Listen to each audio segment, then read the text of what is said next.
اللہ تعالیٰ کا لاکھ لاکھ شکر ہے کہ اس نے ہمیں انسان بنایا.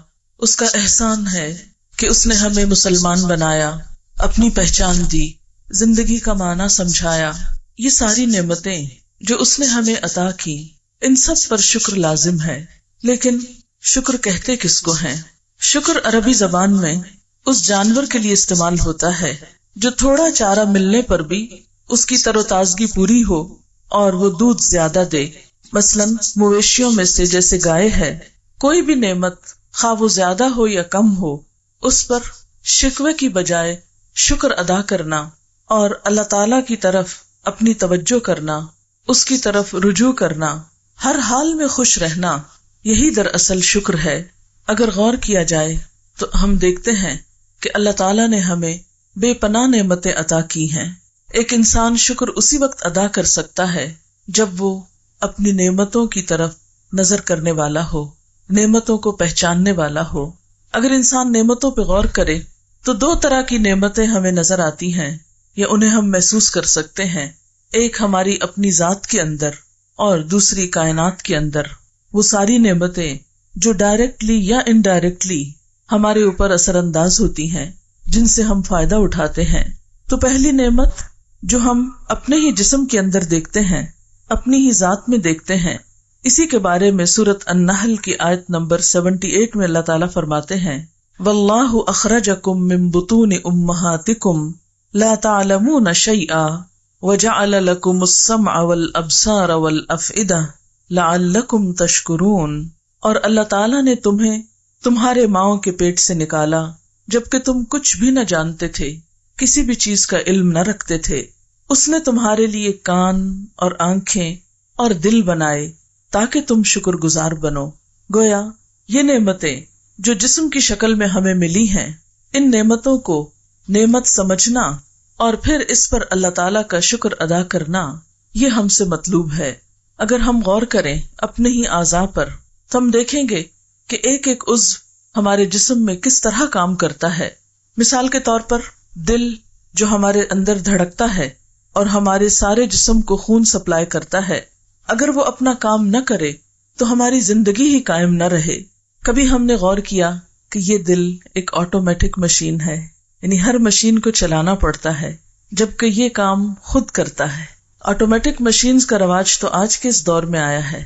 آج کے دور میں انسان کو پتا چلا کہ کچھ مشینیں خود کار بھی ہوتی ہیں، لیکن جب سے انسان پیدا ہوا ہے، ہزاروں سال سے ہر انسان کے سینے کے اندر اس کی زندگی کا سامان دل کی شکل میں رکھا گیا ہے. اگر وہ 1 منٹ کے لیے بھی کام کرنا بند کر دے تو ہم زندہ نہ رہ سکیں. دل ہمارے جسم میں صرف ایک دن کے اندر 1,03,680 مرتبہ دھڑکتا ہے، یعنی اتنے مرتبہ اس کی دھڑکن ہوتی ہے. اگر یہ دھڑکنیں کم ہو جائیں یا زیادہ ہو جائیں تو ہماری زندگی کا رابطہ ٹوٹ جائے. سننے میں تو یہ آتا ہے کہ اب مصنوعی دل بھی لگتا ہے، لیکن جن لوگوں نے مصنوعی دل لگوائے ہیں یا جنہیں دل کا کچھ حصہ بھی مصنوعی لینا پڑا ہے، ان سے آپ معلوم کر سکتے ہیں کہ ان کی زندگی کس قدر خوفناک ہو گئی. پھر اسی طرح ہم بولتے چلے جاتے ہیں، ہماری زبان حرکت کرتی ہے، اس پر ہماری کچھ بھی طاقت نہیں لگتی. ہم نے کبھی نہیں غور کیا کہ یہ نعمت کتنی عظیم نعمت ہے جس سے ہم اپنے دل کی خوشی، غم، غصے کا اظہار کر سکتے ہیں. اگر ہمارے دل میں کچھ ہو اور اسے زبان پر نہ لا سکے تو تھوڑی ہی دیر میں ہماری کیسی کیفیت ہو جاتی ہے. بعض اوقات ایک چیز آپ کے دل میں ہوتی ہے، آپ کے خیال میں ہوتی ہے، لیکن آپ اسے ایکسپریس نہیں کر پا رہے ہوتے، تو اس وقت دل کی کیفیت اس طرح ہوتی ہے جیسے دل پھٹ جائے گا، کس قدر بے چینی ہو جاتی ہے. لیکن جو ہی ہم اپنی بات کر لیتے ہیں تو غم، غصہ، خوشی، محبت، بہت سے جذبات کا جب اظہار ہو جاتا ہے تو ہم ایک نارمل انسان ہو جاتے ہیں. اگر آپ اپنے غصے یا غم کا اظہار یا اس کو کسی بھی طرح زبان سے ادا نہیں کرتے اور صرف دل ہی دل میں رکھتے ہیں تو بہت سی تکلیفوں کا سامنا آپ کو کرنا پڑتا ہے، بہت سی بیماریوں کا شکار ہو جاتے ہیں. دنیا میں ابھی تک کوئی ایسی مشین ایجاد نہیں ہوئی جو زبان کا کام کر سکے. انسان ٹیپ ریکارڈر کے ذریعے اللہ تعالیٰ کی بنائی ہوئی زبان کی آواز تو ریکارڈ کر سکتا ہے، لیکن ٹیپ ریکارڈر اپنی کوئی زبان نہیں رکھتا. اسی طرح زبان صرف بولنے کا کام ہی نہیں دیتی، اس پر مزے مزے کے ذائقے بھی ہم چکھتے ہیں، اور آپ دیکھیے کہ صرف چکھتے ہی نہیں ہیں بلکہ ان کو ڈفرینشیٹ بھی کرتے ہیں، کھٹا، میٹھا، نمکین، کڑوا، ان تمام چیزوں کے ذائقے اسی زبان پر ہوتے ہیں۔ پھر اللہ تعالیٰ نے ہمیں ہونٹ عطا کیے۔ کبھی ہم نے غور کیا کہ ہونٹوں کا ہماری زندگی میں کیا مقام ہے؟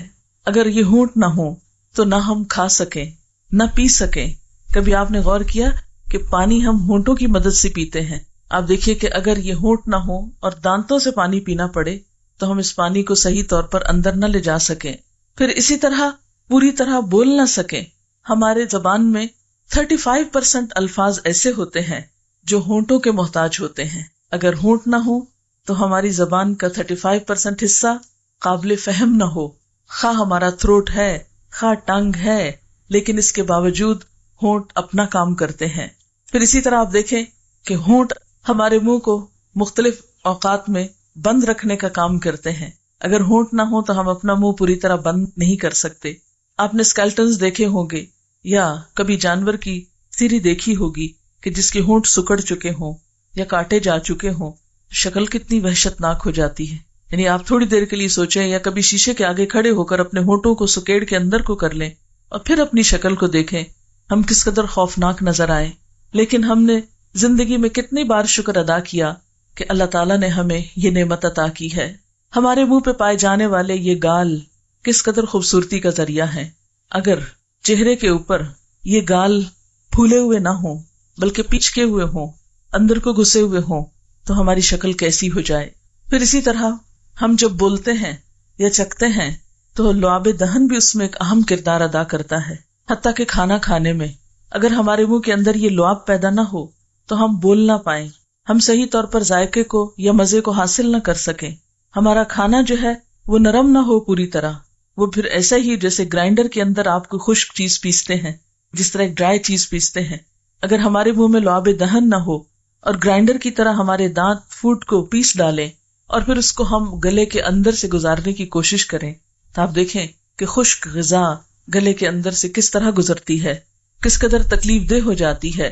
تھوڑی سی بھی کوئی ایسی چیز کھانی پڑے تو فوراً ہی ہم ساتھ پانی لیتے ہیں یا پانی کے اندر گھول کر اس کو لیتے ہیں۔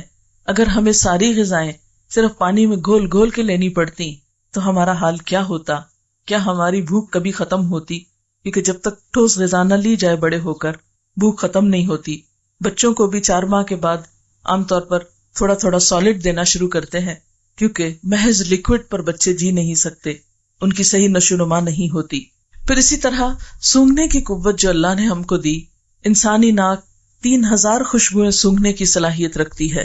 خوشبو کی اگر حس ایک دفعہ کھو جائے تو ابھی تک دنیا میں کوئی ایسا آلہ ایجاد نہیں ہوا کہ آپ کو یہ سینس لوٹا سکے۔ کچھ چیزوں کی تو کسی نہ کسی طرح ریپلیسمنٹ ہو جاتی ہے، یا ایک جگہ کا مثلاً سکن اتار کے دوسری جگہ اس کی ڈرافٹنگ ہو جاتی ہے، لیکن اگر سونگھنے کی صلاحیت ختم ہو جائے تو انسان کوئی طریقہ ایسا نہیں رکھتا کہ جس سے وہ اس حس کو دوبارہ چارج کر سکے۔ پھر اسی طرح سننے کی قوت، ہم ایک وقت میں تقریباً 1.25 لاکھ آوازیں سن سکتے ہیں۔ آواز سننے کی یہ صلاحیت جواب دے جائے تو کوئی طاقت نہیں کہ جو ہمیں یہ صلاحیت واپس لوٹا سکے۔ اسی طرح دیکھنے کی قوت انمول قوت ہے۔ ہم بے شمار رنگ اپنی آنکھوں سے دیکھتے ہیں، کئی ہزار کے قریب رنگ ایسے ہوتے ہیں کہ جو ہم اپنی آنکھوں سے دیکھتے ہیں، اور اگر صرف رنگ ہی نہ دیکھ سکیں تو آپ دیکھیں کہ ہماری زندگی بلیک اینڈ وائٹ ہو کر رہ جائے اور ہمارا کیا حال ہو۔ پھر اسی طرح ہم دیکھتے ہیں کہ ان آنکھوں کے ذریعے نہ صرف یہ کہ دیکھنے کا کام ہم لیتے ہیں، بلکہ آنکھوں کے اوپر جو پپوٹے ہیں یہ نیند میں کام آتے ہیں۔ اگر یہ پپوٹے نہ ہوں اور آنکھیں صرف بنٹے کی طرح سامنے لگی ہوئی ہوں تو ہم دیکھ نہ پائیں۔ آپ نے سنا ہوگا کہ ایک یونانی تاجر جس کا نام اوناسس ہے، دنیا کی سب سے بڑی جہاز ران کمپنی کا مالک تھا، زیتون کا کاروبار کرتا تھا، اسے دنیا کا امیر ترین شخص ہونے کا اعزاز حاصل تھا۔ امریکہ کی خاتون اول جیکولین کینیڈی سے اس نے شادی کی، لیکن بالآخر ہر انسان کی طرح دنیا سے رخصت ہو گیا۔ ایک بین الاقوامی ٹیلی ویژن کمپنی نے اس کے اوپر ایک فلم بنائی، اور لوگوں کو دیکھنے میں تو یہ احساس ہوگا کہ یہ شخص کتنا خوش قسمت ہے، کتنا امیر ہے، اور کتنا زیادہ اس کی دنیا جو ہے وہ جنت ہے. لیکن اس فلم میں اس بات کا انکشاف کیا گیا کہ اوناسس کے پپوٹوں کے جو مسلز تھے وہ کام نہیں کرتے تھے، پپوٹوں کے اعصاب جواب دے گئے تھے، جس کی وجہ سے وہ اپنی آنکھیں نہیں جھپک سکتا تھا. اس کے لیے ڈاکٹر صبح سویرے جب وہ اٹھتا تھا تو اس کی آنکھوں پر سولوشن ٹیپ لگا دیتے، جس کی وجہ سے سارا دن اس کی آنکھیں کھلی رہتی، اور رات کو جب وہ سونا چاہتا تھا تو وہ ٹیپ اتار دی جاتی، جس کی وجہ سے وہ پپوٹے خود بخود گر جاتے، اور جب تک وہ سویا رہتا وہ پپوٹے گرے رہتے، اور صبح ہاتھ سے اٹھا کر دوبارہ ان کو کھول دیا جاتا. اس کی زندگی میں اس سے پوچھا گیا کہ اس کی سب سے بڑی خواہش کیا ہے، تو اس نے دکھ بھری آواز میں کہا کہ کاش میں اپنی آنکھوں کو اپنی مرضی سے کھول اور بند کر سکتا. پھر اس سے پوچھا گیا کہ اگر ایسا کرنے کے لیے اسے قیمت ادا کرنی پڑے تو وہ کتنی قیمت ادا کر سکتا ہے، تو اس نے کہا میں اپنی پوری دولت دے سکتا ہوں اگر مجھے صرف یہ صلاحیت واپس مل جائے کہ میں اپنی آنکھیں خود جھپک سکوں، خود ان سے کام لے سکوں. اس سے آپ اندازہ لگائیں کہ یہ آنکھیں کھولنے اور بند کرنے کی نعمت جو ہے، ایک دن میں کبھی ہم نے گنا کہ صرف ایک دن میں ہم کتنی بار جھپکتے ہیں اور کتنی بار ان کو کھولتے اور بند کرتے ہیں، اور انسان کا حسن جو ہے وہ ان کے جھپکنے کے ساتھ کس طرح وابستہ ہے. پھر اسی طرح ہم دیکھتے ہیں کہ ریڑھ کی ہڈی جانوروں میں بھی ہوتی ہے اور انسانوں میں بھی ہوتی ہے، لیکن جانوروں کی ہڈی اس طرح کام کرتی ہے کہ اس ہڈی کے ہونے کے باوجود وہ سیدھے نہیں کھڑے ہو سکتے. مثلاً کتے کے اندر، بلی کے اندر، مختلف جانوروں کے اندر ریڑھ کی ہڈی ہوتی ہے، اگر آپ ان کو اٹھائیں، ہاتھ پھیرے تو آپ کو نظر آئے گی، محسوس کر سکیں گے آپ. لیکن اگر آپ ان کو اس ہڈی پہ کھڑا ہونے کے لیے کہیں تو وہ سیدھے نہیں ہو سکتے، حالانکہ ان کی ٹانگیں بھی ہوتی ہیں، وہ اپنے ہاتھوں کو آگے باندھ کے سیدھے کھڑے ہو سکتے، لیکن چند لمحوں سے زیادہ وہ کھڑے نہیں ہو سکتے. اللہ تعالیٰ نے انسان پر کتنی بڑی نعمت کی کہ ہم اپنی ریڑھ کی ہڈی کی وجہ سے ہم کھڑے بھی ہو سکتے ہیں، چل بھی سکتے ہیں، دوڑ سکتے ہیں، بیٹھ سکتے ہیں، لیٹ سکتے ہیں، مختلف شیپس بنا سکتے ہیں، یعنی اپنے جسم کو مختلف طرح اوپر نیچے کر سکتے ہیں. یہ نعمت انسان ہی کو اللہ تعالیٰ نے دی. باقی پرندوں میں آپ دیکھیں اور جانوروں میں دیکھیں تو وہاں یہ نعمت نہیں پائی جاتی. آپ ان لوگوں سے پوچھیں کہ جن کی ریڑھ کی ہڈی میں تھوڑی سی بھی تکلیف ہو تو زندگی کس قدر دوبھر ہو جاتی ہے، بالکل پیرالائز ہو جاتے ہیں، دوسروں کے محتاج ہو جاتے ہیں. پھر اسی طرح ہمارے اندر سانس لینے کی صلاحیت ہے. ہمارے پھیپھڑے دن میں 15,000 بار سانس لیتے ہیں، ایک دفعہ نہیں، 2 دفعہ نہیں، 15,000 دفعہ. اور یہ بھی خود کار مشین ہے، آٹومیٹک مشین ہے جو خود بخود کام کرتی ہے. اگر ہمیں صرف اس کی قیمت ادا کرنی پڑے، آپ نے دیکھا ہوگا کہ جو لوگ خود سانس نہیں لے سکتے اور ان کو ریسپیریٹرز پہ رکھا جاتا ہے تو ایک ایک دن کا بل کتنا آتا ہے، اور جب نالیاں لگتی ہیں تو کس قدر تکلیف دہ عمل ہوتا ہے. اور پھر آپ دیکھیں کہ انسان پوری طرح ان نالیوں کے ساتھ نہ چل سکتا ہے، نہ کھا سکتا ہے، نہ اٹھ بیٹھ سکتا ہے، کس قدر زندگی ایک عذاب ہو کر رہ جاتی ہے. لیکن ہم نے کبھی اس نعمت کا شکر ادا نہیں کیا. پھر اسی طرح جگر کی نعمت، اگر انسان کا جگر ختم ہو جائے، کام کرنا بند کر دے، تو ہم نے بہت سنا ہے اور بہت اس پہ فخر کرتے ہیں کہ انسان نے بہت ترقی کر لی ہے اور جگر کا ٹرانسپلانٹ ہو جاتا ہے. لیکن کبھی آپ نے سنا کہ ایک ٹرانسپلانٹ پہ کتنے پیسے لگتے ہیں؟ نیند جیسی نعمت اگر ہماری زندگی سے ختم ہو جائے تو ہمارے دن اور رات برابر ہو جائیں، ہماری زندگی قائم نہ رہ سکے. لیکن ان ساری نعمتوں کو اپنے جسم کے اندر پا کر ہم اللہ کا کتنا شکر ادا کرتے ہیں، ہم کتنا غور کرتے ہیں کہ یہ سب کچھ ہمیں ہمارے رب نے دیا. اپنے ہاتھوں پر ہی غور کریں، اگر ان کے اندر موومنٹ کی صلاحیت نہ ہو، اگر ہماری انگلیاں لکڑیوں کی طرح سیدھی کی سیدھی رہ جائیں اور ہم ہاتھوں کو بند نہ کر سکیں تو ہم کتنے کام کر سکتے ہیں؟ نہ ہم لکھ سکیں، نہ ہم کھا سکیں، نہ ہم کچھ پکڑ سکیں. ہم زندگی کے جتنے بھی کام اپنے ہاتھوں سے کرتے ہیں ان میں سے کوئی بھی کام کرنے کے قابل نہ رہیں. پھر اسی طرح اگر ہمارے ہاتھ کا ساری انگلیاں تو کیا صرف ایک انگوٹھا نہ ہو، صرف 4 انگلیاں یہ ہو، ایک انگوٹھا کام نہ کرے، تو آپ دیکھیں کہ کتنے ہم معذور ہو جائیں، کتنی بے بسی ہو. اگر ہمارے انگلیاں بھی ہوں، موومنٹ بھی ہو، سب کچھ ہو، لیکن صرف ان کے اوپر ناخن نہ ہو تو ہمارے 60% کارکردگی کم ہو جائے. یعنی ہمارے ہاتھ تو ہوں لیکن ناخن نہیں، اس کی وجہ سے ہم چیزوں کو مضبوط پکڑ نہیں سکتے، مختلف کام کر نہیں سکتے. پھر اسی طرح اگر ہمارے پاؤں میں نقص آ جائے تو ہماری چال ایک ڈک یا ایک بطخ کی سی بن کر رہ جائے. آپ نے دیکھا ہوگا کہ اس کے بھی پاؤں ہوتے ہیں لیکن جڑے ہوئے ہوتے ہیں آگے سے، صحیح طور پر چل نہیں پاتی. اگر عام انسان کے جسم میں ایسا ہی کوئی نقص واقع ہو جائے، اس کا چلنا محال ہو جائے.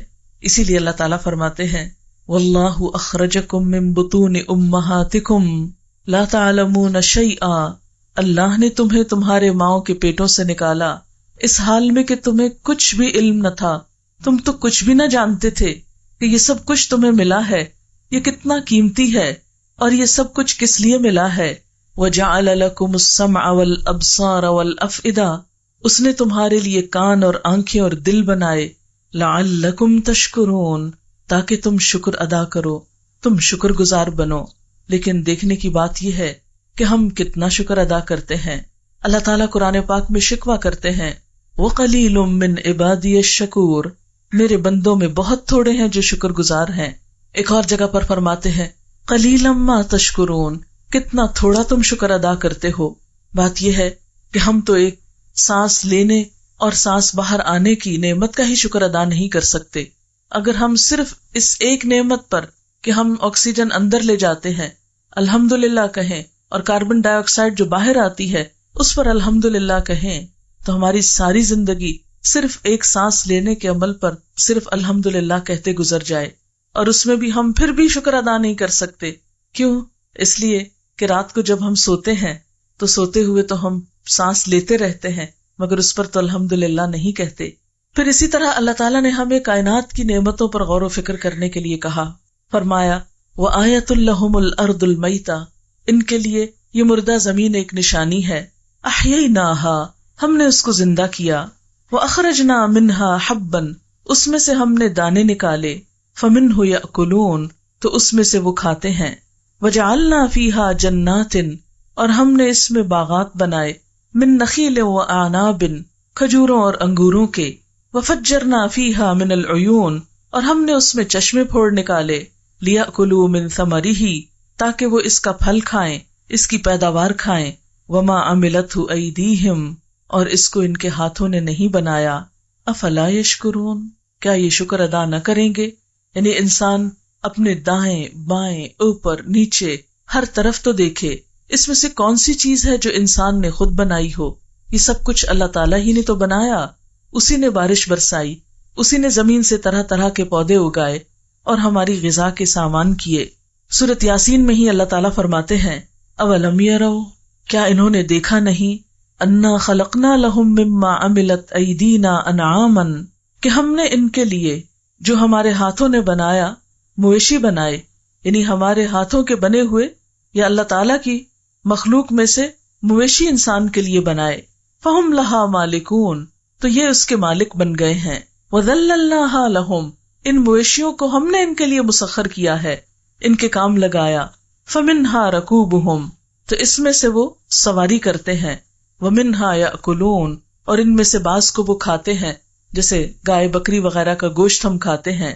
وَلَهُمْ فِيهَا مَنَافِعُ وَمَشَارِبُ أَفَلَا يَشْكُرُونَ، اور ان مویشیوں کے اندر ان کے لیے بہت سے فائدے اور پینے کی چیزیں بھی ہیں، یعنی دودھ وغیرہ، اور پھر دودھ سے آگے لسی اور بہت کچھ دودھ کے ڈرنک بنتے ہیں. یہ سب کچھ اللہ نے دیا. افلا یشکرون، کیا بھلا یہ شکر ادا نہ کریں گے؟ پھر اسی طرح ایک اور آیت میں فرمایا اللہ الذی خلق السماوات والارض، اللہ ہی وہ ذات ہے جس نے آسمان و زمین بنائے. وانزل من السماء ماء، اور اس نے آسمان سے پانی اتارا. فاخرج به من الثمرات رزقا لکم، پھر اس پانی کے ذریعے تمہارے لیے زمین میں سے رزق پیدا کیا پھلوں کی شکل میں. وسخر لکم الفلک، تمہارے لیے کشتیوں کو مسخر کیا. اسی لیے تو ہم ایک ملک میں بیٹھے دوسرے ملک کے پھل کھا رہے ہوتے ہیں اور مختلف چیزیں ایک جگہ سے دوسری جگہ جاتی ہیں. لتجری فی البحر بامری، تاکہ یہ کشتیاں اس کے حکم سے سمندر میں چلیں، یعنی اللہ کا حکم نہ آئے. اور جیسا کہ ایک اور آیت میں آتا ہے کہ اگر ہوا نہ چلے تو کشتیاں سمندر کے سینے پہ جم کے رہ جائیں، آگے پیچھے نہ ہو سکیں. وسخر لکم الانہار، اور یہ نہریں اس نے تمہارے لیے مسخر کی، یہ دریا اس نے مسخر کیے. وسخر لکم الشمس والقمر، اور اس نے تمہارے لیے سورج اور چاند کو مسخر کیا. دائبینی، مسلسل چلتے رہنے والے، یعنی ان کی حرکت میں کہیں بھی رکاوٹ نہیں آتی. کبھی ایسا نہیں ہوا کہ آپ کسی دن سنیں کہ آج سورج نہیں نکلا، سورج تو نکلتا ہے، اگر بادل ڈھانک لے تو ہم عموماً کہتے سورج نہیں نکلا، حالانکہ سورج موجود ہوتا ہے، بادل نظر نہیں آنے دیتے۔ اسی طرح اگر چاند کبھی نہ نکلے اپنے مقرر وقت پر، کبھی انہوں نے تو چھٹی نہیں کی، کبھی وہ تو اپنی ڈیوٹی سے غیر حاضر نہیں ہوئے، لیکن اس کے برعکس ہم انسان کیا کرتے رہتے ہیں، چھوٹی چھوٹی باتوں پہ بہانے بنا کر اللہ تعالیٰ کی عبادت اور اطاعت سے منہ موڑ لیتے ہیں۔ وَسَخَّرَ لَكُمُ اللَّيْلَ وَالنَّهَارَ، اور اس نے تمہارے لیے رات اور دن مسخر کیے۔ اگر رات نہ آئے تو ہم سکون سے سو نہ سکیں، دن نہ ہو تو آرام سے کام نہ کر سکیں، ہر طرف خوف ہی چھایا رہے۔ وَآتَاكُم مِّن كُلِّ مَا سَأَلْتُمُوهُ، اور اس نے وہ تمہیں سب کچھ عطا کیا جس کا تم نے اس سے سوال کیا۔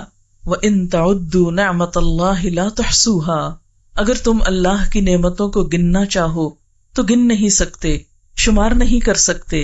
ان الانسان لظلوم کفار، یقیناً انسان بڑا ہی ظالم اور ناشکرا ہے۔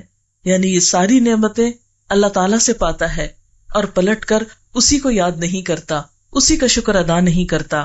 پھر اسی طرح اللہ تعالیٰ ہم سے پوچھتے ہیں، قل ارأیتم ان جعل اللہ علیکم اللیل سرمدا، ان سے کہو اگر اللہ تعالیٰ اس رات کو تمہارے لیے ہمیشہ کا بنا دے، یعنی تمہاری زمین پر ہمیشہ ہمیشہ کے لیے رات ہو جائے، الی یوم القیامہ، قیامت کے دن تک، من الہ غیر اللہ، اللہ کے سوا کون الہ ہے، یاتیکم بدیاء، جو تمہارے پاس روشنی لائے، یعنی اگر اللہ تمہاری رات کو دن میں نہ بدلے تو روشنی کون لا سکتا ہے۔ افلا تسمعون، تم سنتے نہیں ہو۔ قل ارأیتم ان جعل اللہ علیکم النہار سرمدا الی یوم القیامہ، کہہ دیجئے کہ اگر اللہ تعالیٰ تمہارے دن کو قیامت تک قائم رکھے، یعنی دن دن ہی رہے، من الہ غیر اللہ، اللہ کے سوا کون الہ ہے، یاتیکم بلیل، جو تمہارے پاس رات لے آئے، تسکنون فیہ، کہ تم اس میں سکون پاؤ۔ افلا تبصرون، کیا تم دیکھتے نہیں ہو۔ ومن رحمتہ، اور اس کی رحمت میں سے ہے، جعل لکم اللیل والنہار لتسکنوا فیہ، کہ اس نے تمہارے لیے رات اور دن بنائے کہ تم اس میں آرام کرو، وَلِتَبْتَغُوا مِنْ فَضْلِهِ، اور تاکہ تم اس کا فضل تلاش کرو، وَلَعَلَّكُمْ تَشْكُرُونَ، اور تاکہ تم شکر ادا کرو۔ لیکن سوچنے کی بات یہ ہے کہ ہم کتنا شکر ادا کرتے ہیں، ان نعمتوں کو کس قدر اللہ کی طرف سے سمجھتے ہیں اور کس قدر ہم اس کو یاد کرتے ہیں۔ اور بات یہ ہے کہ اگر انسان شکر گزار ہوتا ہے تو یہ چیز اس کو خود فائدہ دیتی ہے۔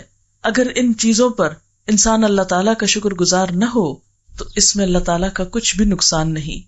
ایک حدیث قدسی میں آتا ہے کہ اللہ تعالیٰ بندوں سے یہ کہتے ہیں کہ اگر تمہارے سارے لوگ سب سے زیادہ شکر گزار انسان کی طرح ہو جائیں تو میری بادشاہت میں کچھ بھی اضافہ نہیں کرتے، اور اگر تم اول آخر جن و انس سارے کے سارے سب سے زیادہ ناشکر بدکار انسان کی طرح ہو جاؤ تو میری بادشاہت میں کسی قسم کی کوئی کمی نہیں کر سکتے۔ حقیقت یہ ہے کہ شکر ادا کرنا انسان کے اپنے ہی فائدے میں ہے، اور ناشکری کرنا خود انسان ہی کے لیے نقصان دہ ہے۔ اللہ تعالیٰ فرماتے ہیں، وَمَن شَكَرَ، جس نے شکر ادا کیا، فَإِنَّمَا يَشْكُرُ لِنَفْسِهِ، تو وہ اپنے ہی نفس کے لیے شکر گزار ہوتا ہے، اس کے شکر کا فائدہ خود اسی کو پہنچتا ہے۔ وَمَن كَفَرَ، اور جس نے ناشکری کی، فَإِنَّ رَبِّي غَنِيٌّ كَرِيمٌ، تو میرا رب بے نیاز ہے، بڑا عزت والا ہے۔ یعنی انسانوں کی ناشکری سے اس کا کچھ بھی نقصان نہیں ہوتا۔ ہاں اگر انسان شکر گزار ہوتا ہے تو اللہ تعالیٰ اس بندے کی قدردانی فرماتے ہیں اور اسے اپنی نعمتوں سے مزید نوازتے ہیں۔ پھر اس میں ہم دیکھتے ہیں، ایک حدیث میں آتا ہے ایک شخص کے بارے میں کہ جو اللہ تعالیٰ کی نعمتوں کا شکر گزار تھا تو اللہ تعالیٰ اس پر کس طرح اپنی نعمتوں کی مزید فراوانی فرما رہا تھا۔ عن ابی ہریرہ ان النبی صلی اللہ علیہ وسلم قال، حضرت ابو ہریرہ رضی اللہ تعالیٰ عنہ سے روایت ہے کہ نبی صلی اللہ علیہ وسلم نے فرمایا، بینما رجل یمشی بفلات من الارض، اس دوران کے ایک شخص زمین کے ایک حصے میں جا رہا تھا، ایک کھلی جگہ پہ جا رہا تھا، فسمع صوتا فی سحابۃ، تو اس نے بادل میں سے ایک آواز سنی، اسق حدیقۃ فلان، کوئی کہہ رہا تھا، یعنی بادل کو کہہ رہا تھا، جاؤ فلاں کے باغ کو، فلاں کے کھیت کو سیراب کرو۔ فتنحى ذلك السحاب فافرغ ماء في حرة، تو وہ بادل جو تھا وہ اس طرف کو چل پڑا، یعنی ایک خاص زمین کی طرف چل پڑا، اور وہاں اس نے خوب پانی انڈیلا۔ تو یہ شخص کہتا ہے کہ میں اس بادل کے پیچھے پیچھے جاتا ہوں اور جس شخص کا وہ کھیت ہے اس سے پوچھتا ہوں کہ اے شخص بتاؤ تم اپنے کھیت میں کیا کرتے ہو؟ کہ میں نے اس بادل میں یہ آواز سنی. آپ کو معلوم ہے نا کہ بادلوں کے اوپر فرشتے مقرر ہوتے ہیں, اور فالمدبرات امرا, وہ اللہ کے حکم سے ان ساری چیزوں کی تدبیر کرتے ہیں کہ کہاں بادل جائیں, کہاں برسیں, کہاں نہ برسیں, کہاں کیا ہو. تو بسا اوقات اللہ تعالیٰ ایسی آوازوں کو بندوں کو بھی سنوا دیتے ہیں. تو بہرحال اس کھیت والے نے یہ بتایا کہ اے بندے, تو نے میرا نام کیوں پوچھا ہے؟ کیونکہ پہلے تو اس نے اس کا نام پوچھا, تو دیکھا تو یہ وہی نام ہے جو بادل میں سے سنا گیا. پھر پوچھتا ہے کہ تم یہ کیوں پوچھتے ہو؟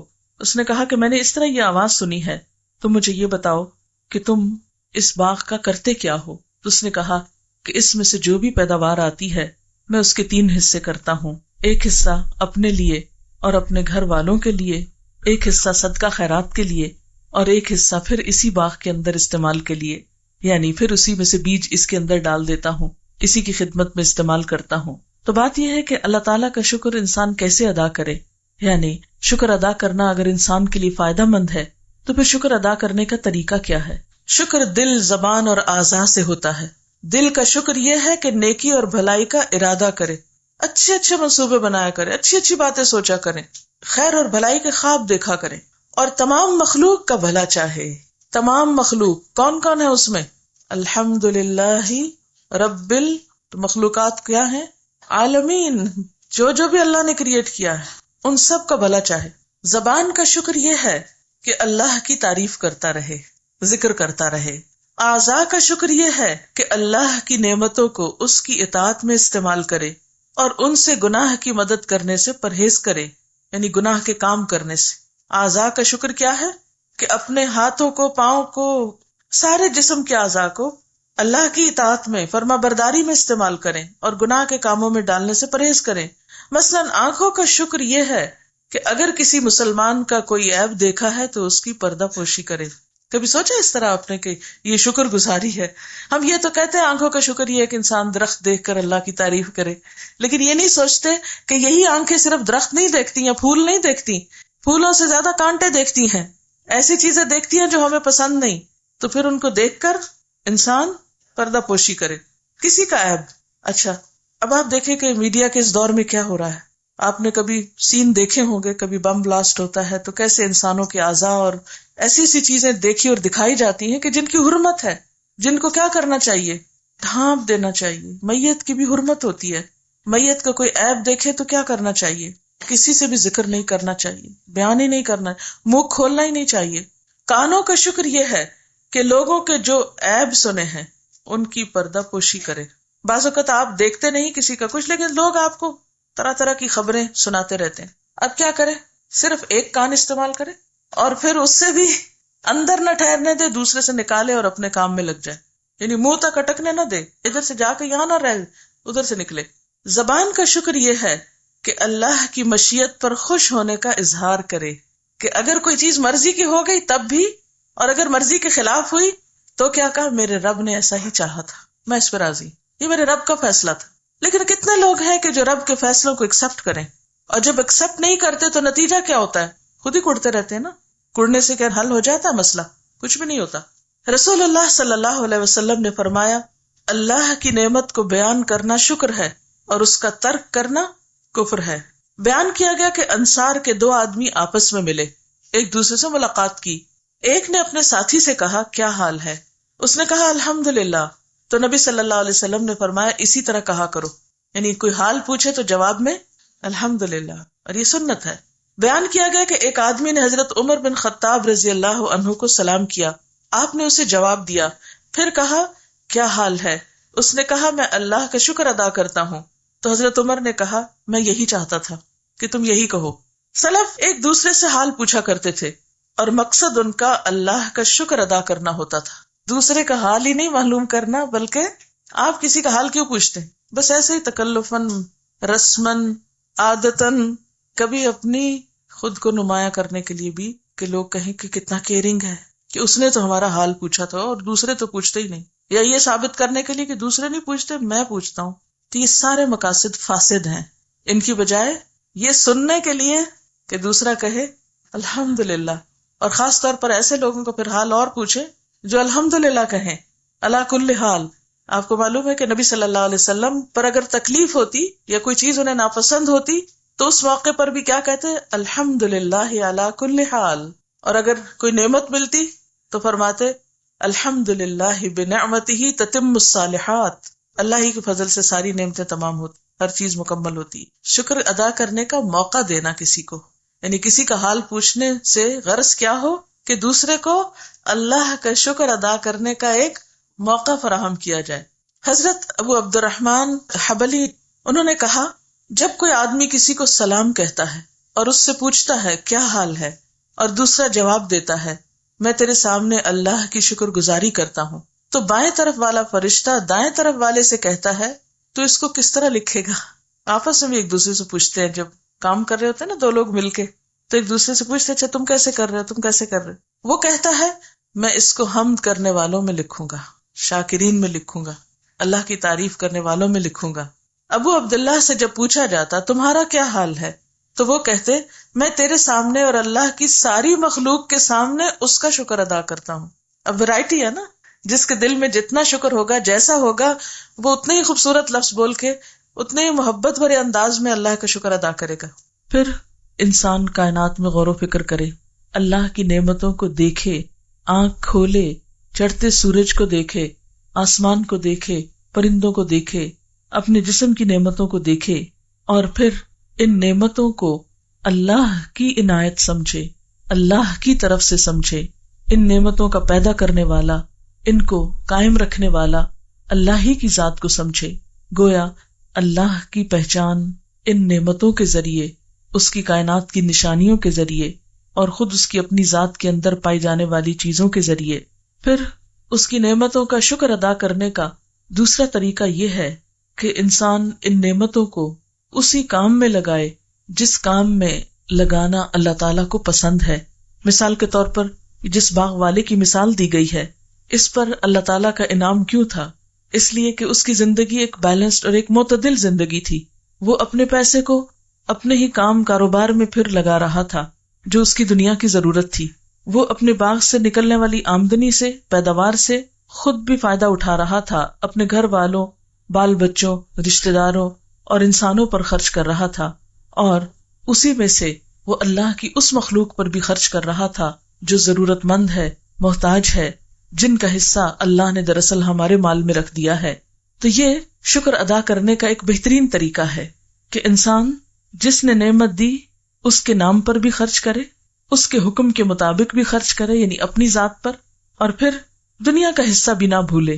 کیونکہ جس دنیا میں انسان رہتا ہے اگر اس کے لیے خرچ نہیں کرتا تو اس دنیا سے مزید وہ پھر حاصل نہیں کر سکتا. مثلا اگر کوئی پیسہ انویسٹ نہیں کرتا تو بزنس کیسے کر سکتا ہے؟ اگر کوئی شخص بیج ڈالتا نہیں تو فصل نکل کیسے سکتی ہے؟ پانی نہیں لگاتا تو فصل کیسے نکل سکتی؟ اس لیے دنیا میں بھی خرچ کرنا، دنیا کی ضروریات پر خرچ کرنا، تاکہ انسان اپنی زندگی کو ایک آسان طریقے سے، بہتر طریقے سے بسر کر سکے، یہ بھی اللہ تعالیٰ کا شکر ادا کرنا ہے. پھر یہ کہ ان نعمتوں کو اس کی پسند کے مطابق خرچ کرے جس نے ہمیں یہ نعمتیں عطا کی ہیں. آپ دیکھیے کہ مثلاً اس نے ہمیں آنکھیں عطا کی تو ہم اپنی آنکھوں کو اللہ کی نافرمانی کے کاموں میں استعمال نہ کریں. اس نے ہمیں زبان دی، ہم اپنی زبان کو اللہ کی نافرمانی کے بول میں استعمال نہ کریں. اس نے ہمیں سننے کی طاقت دی، ہم اس سماعت سے اللہ کی نافرمانی کی چیزیں نہ سنیں، جو چیزیں اس کو ناراض کرنے والی ہیں وہ مت سنیں. اسی طرح اللہ نے ہمیں دل دیا، اس دل میں حسد، بغض، نفرت، بخل اور ایسے جذبات نہ رکھیں کہ جس سے اللہ کی ناراضگی آتی ہو. پھر اسی طرح اس دل میں اللہ کی محبت ہو، اللہ کی یاد ہو، اور نہ صرف یہ کہ پھر دل میں یاد ہو بلکہ شکر ادا کرنے کا ایک طریقہ ذکر بھی ہے. یعنی پہلا درجہ فکر کا ہے، غور و فکر کا، دوسرا درجہ ذکر کا ہے، اور تیسرا درجہ ان نعمتوں کو اللہ کی راہ میں استعمال کرنے کا ہے. جو شخص ان نعمتوں کو بہترین طریقے پر استعمال کرتا ہے اور ان کا حق دیتا ہے، اللہ تعالیٰ اس سے راضی ہوتا ہے. اور اگر کوئی شخص ان نعمتوں کو اللہ کی مرضی کے مطابق استعمال نہیں کرتا اور اللہ کی مخلوق پر اور مخلوق کے فائدے پر استعمال نہیں کرتا بلکہ ان نعمتوں کو ضائع کرتا ہے، تو وہ ان کی ناقدری اور ناشکری کرتا ہے. نعمتوں کی ناقدری کیا ہے، ناشکری کیا ہے؟ اس میں ایک بات تو یہ آتی ہے کہ انسان ان نعمتوں کو اللہ کی نافرمانی میں استعمال کرے. پھر اسی طرح ناشکری کا ایک طریقہ یہ بھی ہے کہ ان نعمتوں کو ضائع کر دے. آپ دیکھیں کہ ہم بہت سی نعمتوں کو ضائع بھی کرتے ہیں. مثلاً کھانا کھائیں، جو اللہ نے آپ کو رزق دیا ہے اس کو شکر کر کے کھائیں، اللہ کا نام لے کر کھائیں، کھانے کے بعد اللہ کا نام لیں، اور اس کے ساتھ ساتھ اس کو ضائع نہ کریں۔ بہت سے لوگوں کو یہ دیکھا گیا ہے کہ کچھ کھائیں گے اور کچھ ویسٹ کر دیں گے، تھوڑا سا پانی پیا باقی گرا دیا، تھوڑا سا دودھ پیا باقی نالی میں بہا دیا، اسی طرح کچھ کھانا کھایا اور کچھ بن میں جا پھینکا۔ ایک سروے کے مطابق ایک بڑی مقدار ہمارے ملک میں کھانے کی جو ہے وہ صرف ضائع ہوتی ہے، یعنی کھیت سے اٹھنے سے لے کر آپ دیکھیں کہ ہمارے ملک میں ابھی تک ایسے انتظامات نہیں کہ ہم جو کچھ ہماری زمینیں اگاتی ہیں اس کو واقعی ہم سنبھال بھی سکیں۔ آپ اگر مثلاً کینو کے موسم میں ایسے علاقوں میں جائیں جہاں کینو اگتے ہیں تو سڑکوں کے کنارے آپ کو گلے سڑے کینو کے ڈھیر نظر آئیں گے۔ کیوں؟ اس لیے کہ ان کو وہاں سے فیکٹری تک لے جانے، مارکیٹ تک لے جانے کا کوئی انتظام نہیں ہوتا، وہ لگتے ہیں، تیار ہوتے ہیں، اس پر محنت ہوتی ہے اور پھر وہ وہیں پر گل سڑ کر ختم ہو جاتے ہیں۔ اسی طرح آم کے موسم میں جب آندھیاں آتی ہیں اور آم گر جاتا ہے تو بہت سا پھل ضائع ہو جاتا ہے، اس کو صحیح طور پر استعمال کرنے کا ہمیں طریقہ نہیں آتا، صرف اپنی کاہلی، لا علمی، نا تجربہ کاری کی بنا پر ہم بہت سی غذاؤں کو ضائع کر دیتے ہیں۔ پھر اسی طرح جب مختلف چیزیں تیار کی جا رہی ہوتی، پکانے کے دوران آپ دیکھیں کہ مثلاً ہم خواتین ایک روٹی ہی پکاتی ہیں تو اس میں بھی آپ نے دیکھا ہوگا کہ کس قدر آٹا ضائع کرتی، خشک آٹا کتنا ضائع ہوتا ہے، کچھ برتنوں کے ساتھ لگ کے کتنا دھل جاتا ہے، نالیوں میں جم جاتا ہے اور ان کو بلاک کرتا ہے، کچھ جو ہے وہ جلا کے خراب کر دیتے ہیں، کچھ پھر یہ ہے کہ کھانے میں اس کو کچھ کھاتے ہیں اور کچھ کنارے اتار کے پھینک دیتے ہیں، اور وہ نہ جانوروں کے کام آتے ہیں نہ کسی اور کے، وہ واپس ویسٹ میں یا بن میں چلے جاتے ہیں۔ یہ بھی نعمتوں کی ناقدری ہے، ناشکری ہے۔ اسی طرح پہننے میں، اسی طرح مثلاً بجلی ہے، پانی کا استعمال ہے، یہ بھی اللہ کی نعمتوں میں بہت بڑی نعمتیں ہیں، لیکن ہم بسا اوقات ان کی بھی قدر نہیں کرتے۔ دن میں بعض اوقات لائٹیں جلتی رہتی ہیں، ہمیں پرواہ نہیں ہوتی، ہم کہتے ہیں لو اتنی بھی کیا کنجوسی، دے دیں گے بل جو آئے گا۔ اسی طرح کمرے میں خود موجود نہیں ہے، پنکھا چل رہا ہے، لائٹ جل رہی ہے، یہ چھوٹی چھوٹی نعمتیں ہیں کہ جن کا بعض اوقات ہم یہ سوچ کر کہ کون سا ہماری جیب سے جاتا ہے۔ اسی طرح اپنی صلاحیتیں، جسمانی طاقتیں، ذہنی قوتیں، ذہنی صلاحیتیں، ان کو بھی ہم اللہ تعالیٰ کی شکر گزاری میں کتنا استعمال کرتے ہیں۔ مثلاً اللہ نے ہمیں زبان دی، ہم دنیا بھر کی باتیں کرتے ہیں، اللہ کا ذکر کتنا کرتے ہیں، ہماری زبان پر اللہ کی تسبیح کتنی ہوتی ہے، ہم دنیا بھر کی باتیں کرتے ہوئے نہیں تھکتے، تھوڑی دیر کے لیے اگر ہمیں قرآن پاک پڑھنا پڑ جائے تو ہم کہتے ہیں ہمارے سر میں درد ہو گئی، ہمیں نیند آ گئی، ہم تھک گئے۔ پھر اسی طرح آپ دیکھیں کہ ہم سارا بازار گھوم آتے ہیں، ہم نہیں تھکتے، لیکن نماز پڑھتے ہوئے ہم تھک جاتے ہیں، کھڑے ہو کے نہیں پڑھیں گے، بیٹھ کے پڑھیں گے، تھوڑی سی پڑھیں گے اور اس میں کچھ بھی اللہ کو یاد نہیں کریں گے اور کام چلتا کریں گے۔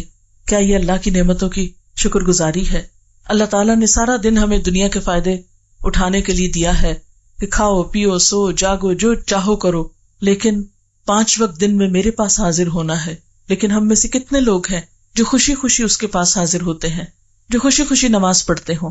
ہم میں سے بہت سے لوگ مجبوری کے مارے کہ ہائے ہمیں سزا نہ ملے اس لیے فرض پورا کر دیتے ہیں۔ یہ تو محبت کی بات نہیں، یہ تو شکر گزاری نہیں۔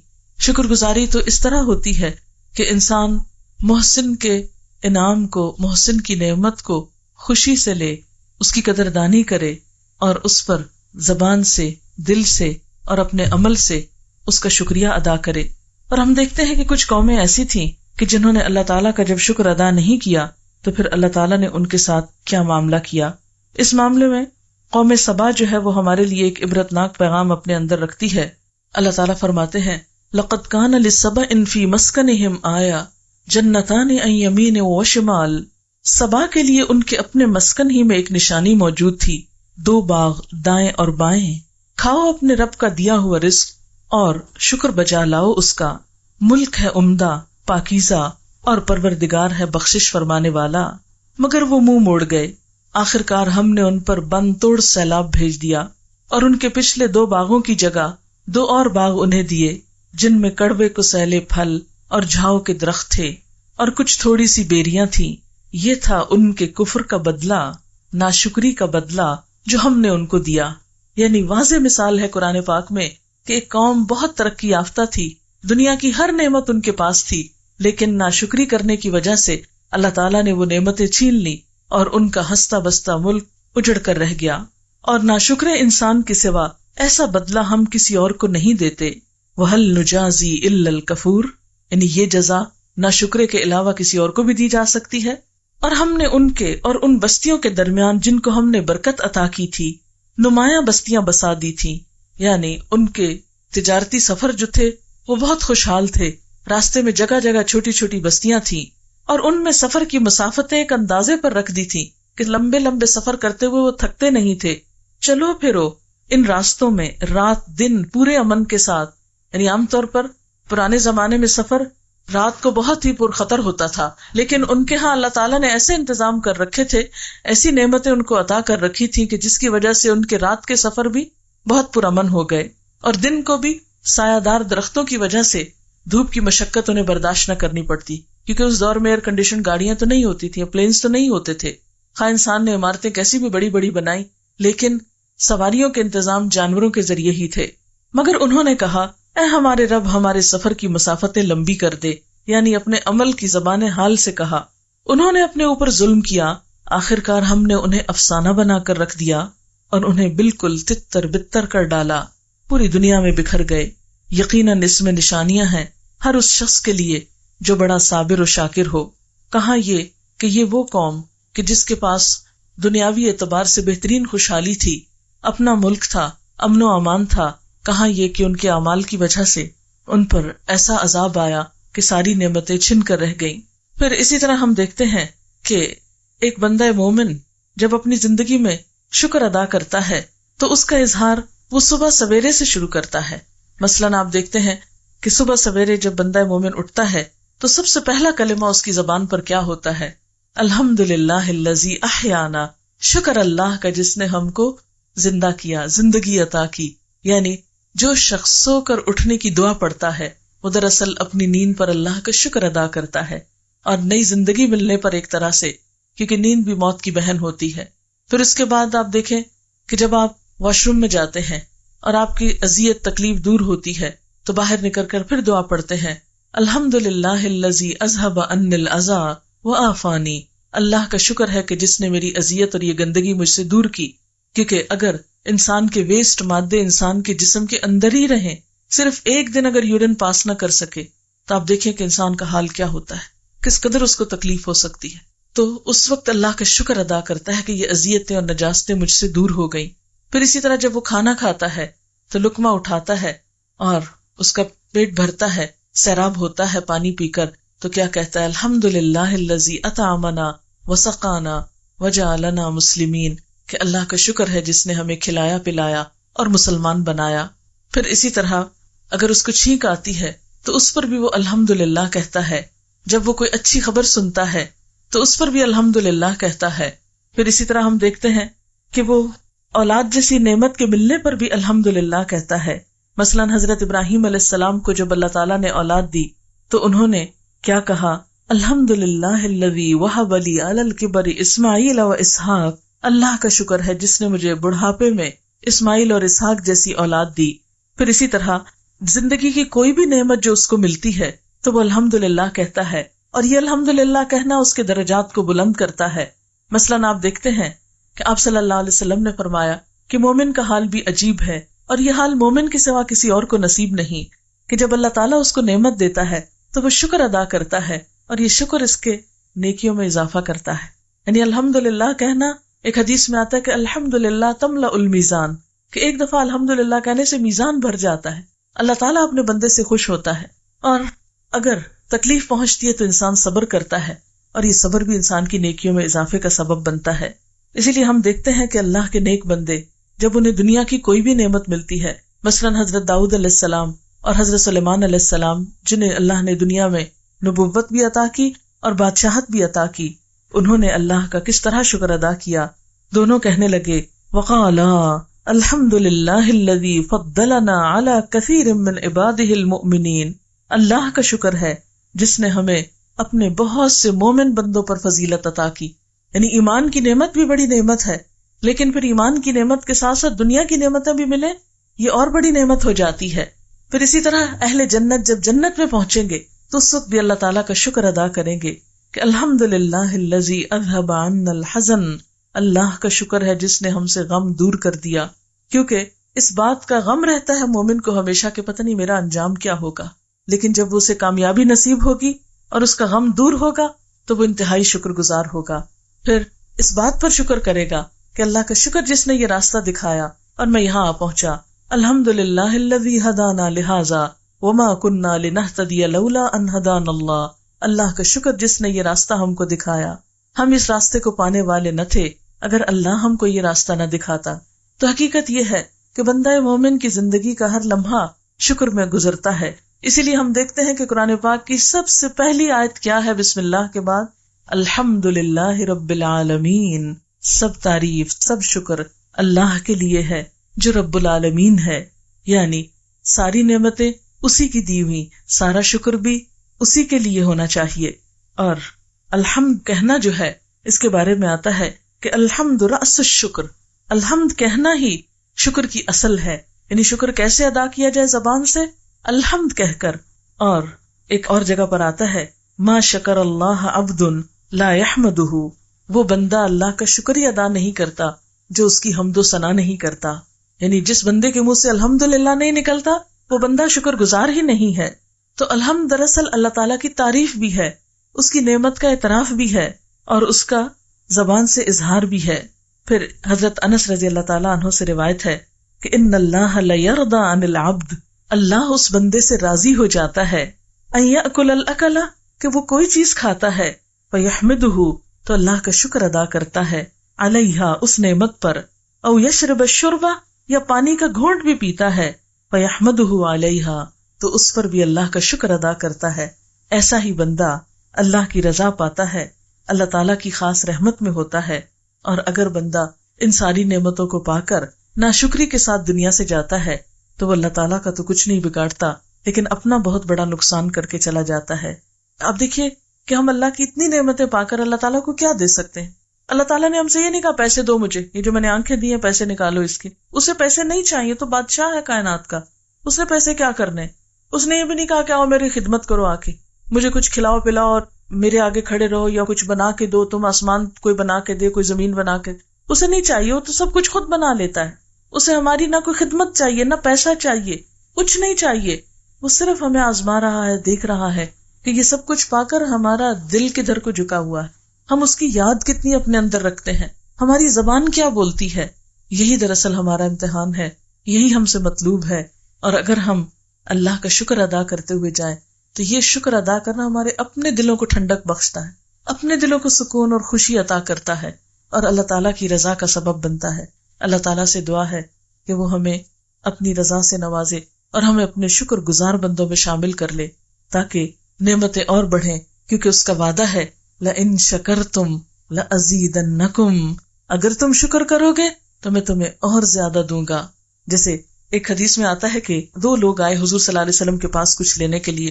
ایک شخص آیا تو آپ کے پاس اس وقت بس ایک کھجور تھی، آپ نے جب اس کو کھجور تھی تو بہت بگڑا کہ لو کھجور دیتے ہو مجھے، ناراض ہو کے چلا گیا، آپ خاموش ہو گئے. اتنے میں ایک اور شخص آیا، آپ نے وہی کھجور اس کو دی، وہ بہت خوش ہوا، اس نے شکر گزاری کی کہ آپ کا شکریہ کہ آپ نے مجھے یہ دیا. تو آپ نے اس وقت کہا کہ جاؤ اس کو ام سلمہ کے پاس لے جاؤ، ان کے پاس 40 درہم ہے اور وہ دلوا دو اس کو. اسی وقت آپ نے وہ پیسے جو تھے حضرت ام سلمہ سے اس کو دلوا دیے. یعنی ایک کھجور لینے پہ جو اس کے چہرے کی مسکراہٹ تھی، جو اس کے زبان کا شکریہ تھا، اس نے اس کو اسی وقت اور نعمت دلوا دی. اور اگر وہ صرف بگڑ کے چلا جاتا تو کچھ نہ پاتا، اور اگر خاموشی سے چلا جاتا، منہ سے کچھ نہیں بولتا، اچھا ٹھیک ہے دے دی چلو چلتے ہیں، کیونکہ عام طور پر مانگنے والے کیا کرتے ہیں، مانگنے والوں کو کیا کہیں، ہم کیا کرتے ہیں. اور پھر یہ ہے کہ اللہ تعالیٰ کو یہ بات بھی پسند ہے کہ اللہ کے شکر کے علاوہ بندوں کا شکریہ بھی ادا کیا جائے.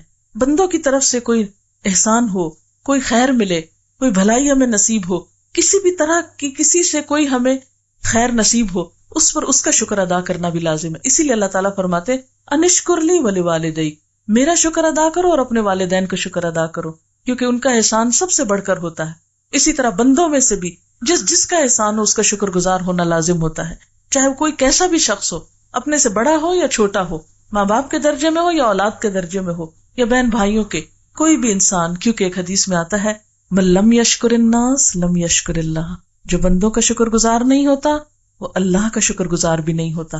تو شکر ادا کرنا نعمتوں کو اور بڑھاتا چلا جاتا ہے اور درجے بلند ہوتے چلے جاتے. ہر دفعہ جو الحمدللہ ہم کہتے ہیں ایک درجہ اور اوپر ہو جاتا ہے، اللہ کے قریب ہو جاتا. ہر دفعہ ایک درجہ اور اٹھتے بیٹھتے چلتے پھرتے چھوٹی چھوٹی نعمت پر بھی شکر ادا کرتے چلے جائیں، اللہ کو یاد کرتے چلے جائیں. پھر آپ دیکھیں کہ آپ کی زندگی میں سکون اور خوشی آتی ہے یا نہیں آتی. تجربہ کر کے دیکھیں. شکر گزاری پر جو خوشیاں نصیب ہوتی ہیں، اطمینان نصیب ہوتا ہے، بے فکری نصیب ہوتی ہے، وہ ناشکری پر کبھی بھی نصیب نہیں ہوتی. اللہ تعالی ہمیں اپنے شکر گزار بندوں میں شامل کرے. وآخر دعوانا ان الحمد للہ رب العالمین. دعا کر. سبحان اللہ والحمد للہ، سبحان اللہ والحمد للہ، ولا الہ الا اللہ واللہ اکبر، ولا حول ولا قوة الا باللہ العلی العظیم. اللہم صلی علی محمد وعلی آل محمد کما صلیت علی ابراہیم وعلی آل ابراہیم انک حمید مجید. اللہم بارک علی محمد وعلی آل محمد کما بارکت علی ابراہیم وعلی آل ابراہیم انک حمید مجید. ربنا آتنا فی الدنیا حسنۃ وفی الآخرۃ حسنۃ وقنا عذاب النار. ربنا لا تزغ قلوبنا بعد اذ ہدیتنا وہب لنا من لدنک رحمہ انک انت الوہاب. ربنا ہب لنا من ازواجنا وذریاتنا قرۃ اعین واجعلنا للمتقین اماما. یا حی یا قیوم برحمتک نستغیث. یا اللہ پاک، تو ہمیں اپنے پسندیدہ بندوں میں شامل کر لے، ہمیں اپنے شکر گزار بندوں میں شامل کر لے، ہمیں اپنی محبت عطا کر، ہمیں اپنی نعمتوں کی قدر کرنا سکھا. یا اللہ ہماری زبانوں پر شکوے کی بجائے شکر کے الفاظ ہوں، ہمارے دلوں میں شکووں کی بجائے حسد بخل کی بجائے تیرا شکر ہو، ہماری زبان پر تیرا ذکر ہو. تو ہمیں اپنے پسندیدہ بندوں میں شامل کر لے. یا رب العالمین ہمارے گناہوں کو معاف کر دے، ہمیں اپنا قرب نصیب فرما. یا اللہ ہماری صغیرہ کبیرہ گناہوں کو معاف کر دے، ہمارے بچوں کو ہماری آنکھوں کی ٹھنڈک بنا، انہیں دنیا اور آخرت کی کامیابی عطا فرما. یا اللہ جتنے بھی لوگ یہاں آئے ہیں ان کا آنا قبول فرما. یا اللہ اس گھر پر اپنی خیر و برکت نازل فرما، ان پر اپنی رحمتیں نازل فرما. یا اللہ ہمارے والدین پر اپنی رحمت نازل فرما. یا اللہ ہمارے دوستوں، عزیزوں، رشتہ داروں، تمام لوگوں کو دنیا اور آخرت کی بھلائیاں نصیب فرما. یا اللہ تو ہمارے کوتاہیوں سے درگزر فرما. یا اللہ تو ہمیں صحت کاملہ عطا فرما. یا اللہ جتنی بھی بہنیں یہاں موجود ہیں ان کے دلوں میں جو دعائیں ہیں، نیک تمنائیں ہیں، یا اللہ تو ان کو پورا فرما. یا اللہ تو ہماری اس کوشش کو قبول فرما. ربنا تقبل منا انک انت السمیع العلیم وتب علینا انک انت التواب الرحیم. وصلی اللہ تعالی علی خیر خلقہ محمد وعلی آلہ واصحابہ واہل بیتہ اجمعین برحمتک یا ارحم الراحمین. الہی آمین.